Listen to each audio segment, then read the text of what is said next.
Welcome to Swordbox Ministries. Mickey continues talking to singles in today's video. Today's subject matter cuts a bit close to the corn, so parental discretion is advised.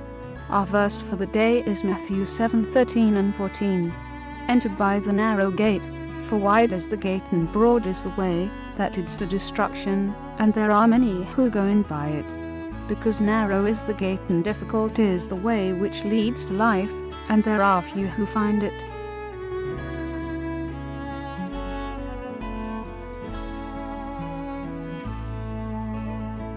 Welcome back. One of the biggest challenges facing young singles today is purity. You know, a term that's commonly used among young singles today is the term hookup. It's a term that is used to describe getting together with someone of the opposite sex, and yet is somewhat vague in regards to the specifics of what they plan to do, but generally involves some type of sexual interaction. In a poll reported in the USA Today, 72% of college students who were polled say they have hooked up. 64% of those involve some form of sex, while 35% involved at least kissing or touching. You know, studies are revealing some very disturbing patterns among young singles. Hooking up just for sex with no intentions of a relationship and no intentions of ever having any commitment to this person, or in many cases ever seeing this person again. Just simply using each other for casual sexual gratification. You know, it's as though many young singles feel that they're too busy for a relationship, too busy for commitment, and yet still desire to have their sexual desires fulfilled and see nothing wrong with doing so. And if there's no fear of God, if there's no real reason to abstain, then why not? Why not experience anything and everything that brings pleasure? You know, it really shouldn't surprise us that this has become the norm at our college campuses. Without God's standard as a rule, it's just whatever. Whatever feels good and whatever's culturally acceptable. And that can change from day to day, from week to week, from month to month, and from year to year.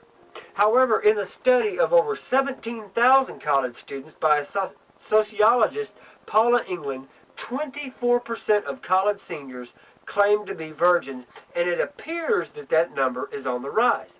You know, it's a choice, and while there may be some who haven't had lots of opportunities for sex, most of these people who have remained virgins simply chose to remain virgins until marriage. That's the way God intended it for it to be for us.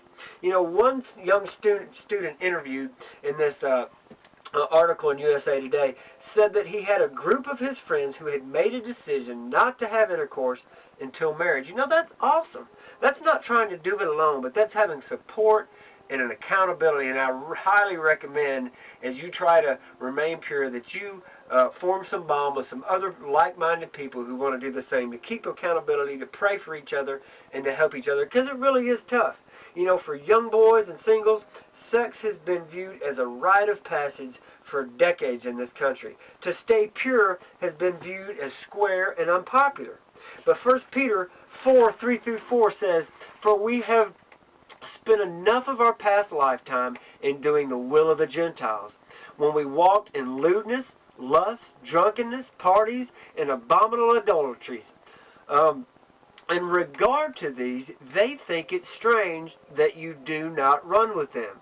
So when you don't participate in sexual activity as everyone else is doing around you, expect to be looked at differently. But that's okay. Be different. Be the way God told you to be. Isn't that what Jesus was saying in Matthew 7:13-14? He said, "Enter by the narrow gate. For wide is the gate and broad is the way that leads to destruction, and there are many who go in by it. Because narrow is the gate and difficult is the way which leads to life, and there are few who find it." And to remain pure, young people need to know why. Simply telling kids the dangers of STDs won't keep them from having sex. They'll just use protection. You know, many of them aren't even concerned about getting pregnant because they'll just go have an abortion.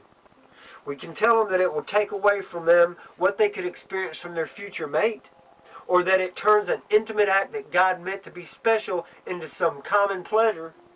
But the number one thing singles need to know about sex before marriage is this: that God Almighty, the holy God of the universe, said not to do it. It's a sin against God, and we need to have a godly fear, a realization that God sees everything, that His commands are good and right, and if God says do not do something, it's so that we don't hurt ourselves and so that we don't hurt others.